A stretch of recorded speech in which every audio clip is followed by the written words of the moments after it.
in the 9th century AD as a celebration of the return of Hindu kingdom.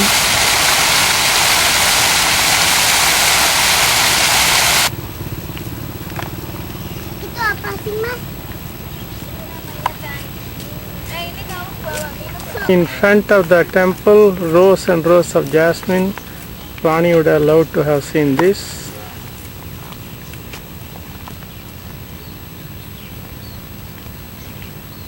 Unfortunately, these are not double jasmine. Smells good too. As I get closer, I see several of the towers. The real name of the temple is Chandi Rara Jagarang, according to my guide, Mr. Iqbal. Mr. Iqbal is very knowledgeable.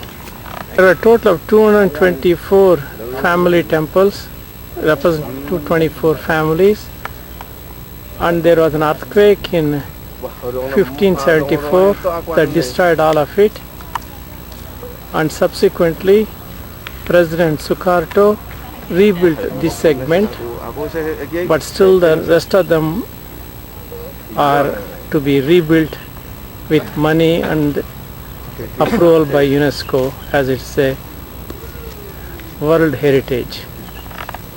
A close view of the appearance of these carvings is shown here.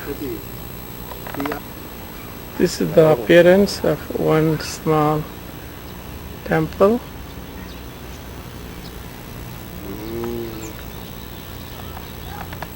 I climbed the steps. There is no deity inside. In fact, I found some Hawaiian chapels. This is not actively worshipped now.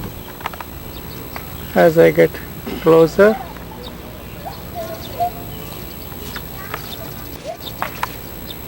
the base of the temple represents male and female animal, each representing linga and yoni, and is square. Subsequently, it is an octagonal, and this area has got a human life representation of that time, and this was built in 8th century or so. On the top is always circle as representing God, meaning no beginning, no end, and no form. More sensibly, Javan Asian temple is a Brahma, Shiva, which is the tallest, and Vishnu temple. Exactly opposite of Shiva temple is a temple for Nandi. Similarly, across from Brahma's temple is a temple for Hamsa or Swan, and across from Vishnu temple is the temple for Garuda. This is Nandi, which is still here. The Garuda and Hamsa is possibly broken or stolen. This is sun with 7 horses, moon or Chandra with 10 horses. This represents the way it is constructed with an interlocking stones. The base of all temples is a Kala or the elephant, and the steps are steep. That means it is not for Rani. And also Makara, which again means that as we move up, our age is getting less and less, or our survival is getting less and less as a human. These are the Rishis or Brahma, but Brahma should have 4 heads. Other example of a male and a female bird, referred as Kinara and Kinari. This is Brahma temple. This is Brahma. As one can see, no worship is performed at the present time.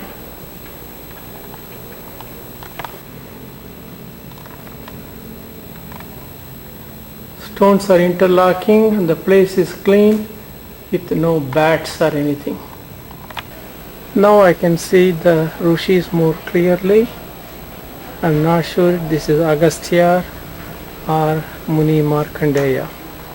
This is the open air theatre for Ramayana ballet, but unfortunately during my stay there is not going to be any performance, and it is done on a new moon's day when it can be seen its best with the moonlight.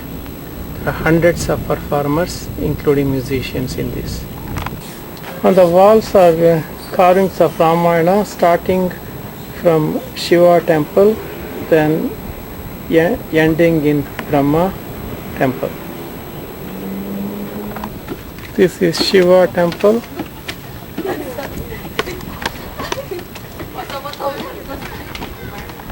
"47 meters tall." The Ramayana story starts in the Vishnu temple. This is Janaka. This is Rama and Sita. Another statue of Rama. Rama breaking the bow in place of dowry.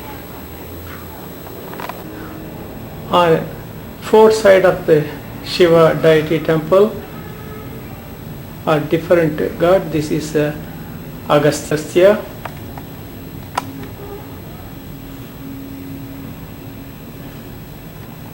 Amrita in his left hand and a big stomach as he drank the whole of Indian Ocean. There's the golden deer killed and the Maricha coming out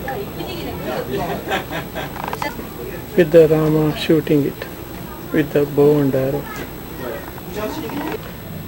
The second one on the side is that of Ganesh temple.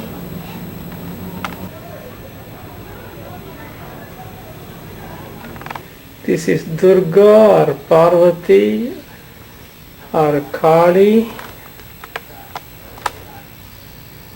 depending on what mood she is in, and the temple dedicated to her on the side. She's wearing a necklace of skull with so many arms, probably 8, including Shankha Chakra, several weapons. These all seem to be the impact of a tantric era between 8th and 10th century, when some of these scary appearance were introduced into these deities. That is building of the bridge to Lanka. Still I did not see a temple for Muruga. Even Shiva discriminated his older son.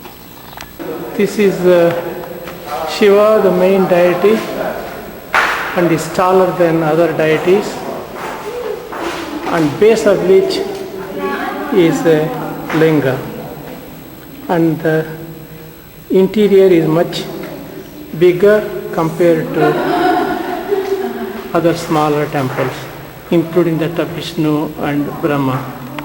This is Vishnu temple.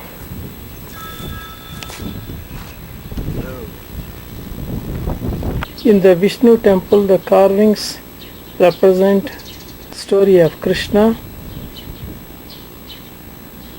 not Rama. Some are representative of beastism and other erotic carvings.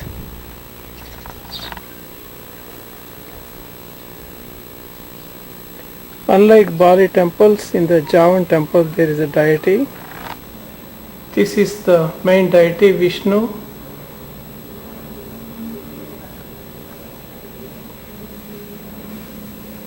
Standing on lotus. Kandi means temple, Lumbo, Ubra and Sahu were all destroyed during the earthquake, the 16th century, whereas the Sahu is under renovation, not the other two. This is the representation of Hindu Buddhist temple architecture. This is the Candi Lumbung. The top is the stupa appearance. This is the ruins of Ubra, and these are not open for the visitors. This is Savu, still under renovation,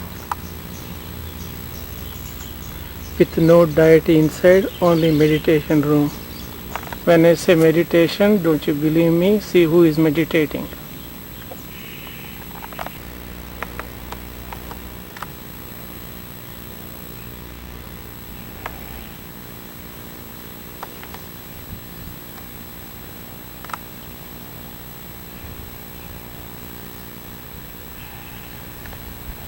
You can still see the ruins.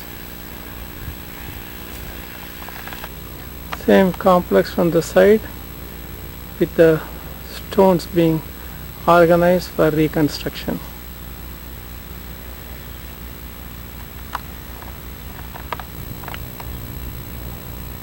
It's possibly a Buddha statue without the head,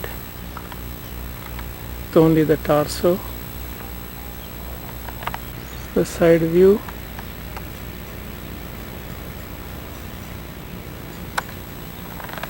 Sahu means 1000 and considered the 1000 temples here.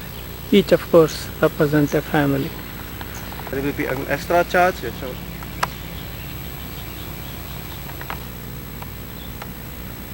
Iqbal walking into the temple complex. yes. Siddhartha. This is Siddhartha before he became Buddha. One can see how the restoration is taking shape. This is also a world heritage. As one goes into the inner sanctuary, one can see the smaller components, steps, and also at the entrance what appears to be a swan. I climbed half the way on the main temple and videotaping this. One can see the face is somewhat different compared to Polynesian temple carvings. in the next 10 years, yeah.